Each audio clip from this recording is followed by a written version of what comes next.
ఎన్టీఆర్ జిల్లా ఇబ్రహీంపట్నం మండలం జూపూడి గ్రామం జాతీయ ఉపాధి హామీ పథకాల్లో అవినీతి ప్రశ్నించిన వారిపై దుర్భాషలాడుతూ అధికారులు కష్టపడేది మేము దోచుకునేది, వాళ్ళు 100 మంది కష్టపడితే 300 మంది పేర్లు పనికి వచ్చినట్టు హాజరు వేసుకుంటున్న అధికారులు. ఉపాధి హామీ పనికి రాని వారి ఖాతాలోకి డబ్బులు వస్తున్నాయి, కష్టపడే వారికి డబ్బులు కాదు కదా కన్నీళ్లే మిగులుతున్నాయి.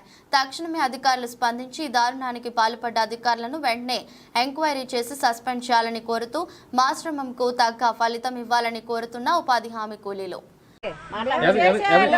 ఏమైపోతున్నాయండి, మేము చేయటమే కానీ మాకు డబ్బులు ఇవ్వటం లేదు. వారం రోజులు చేస్తే 500 600 వస్తున్నాయి. 11 వారాలు చేస్తే ₹1 ఇవ్వాల. 2 సంవత్సరాలు వెళ్ళిపోయింది, 3వ సంవత్సరం.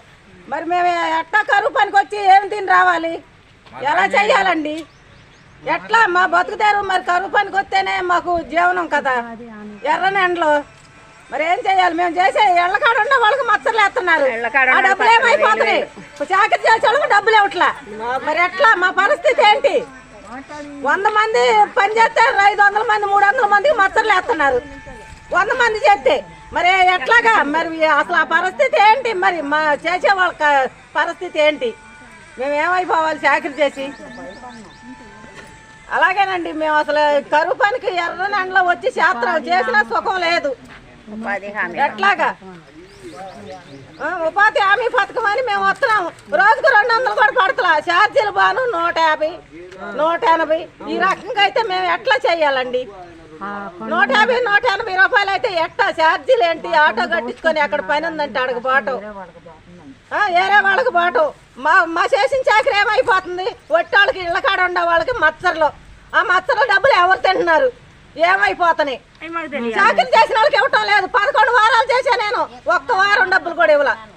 స్లిప్పులు ఉన్నాయి నా దగ్గర.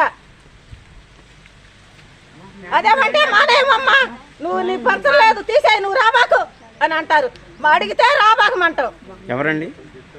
మేస్త్రి ఆయన ప్రసాద్ గారు అని, నువ్వు రాబాకు అమ్మా అని అంటున్నారు.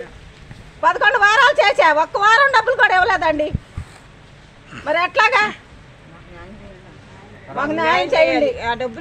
ఆ డబ్బులు ఏమైపోతాయి?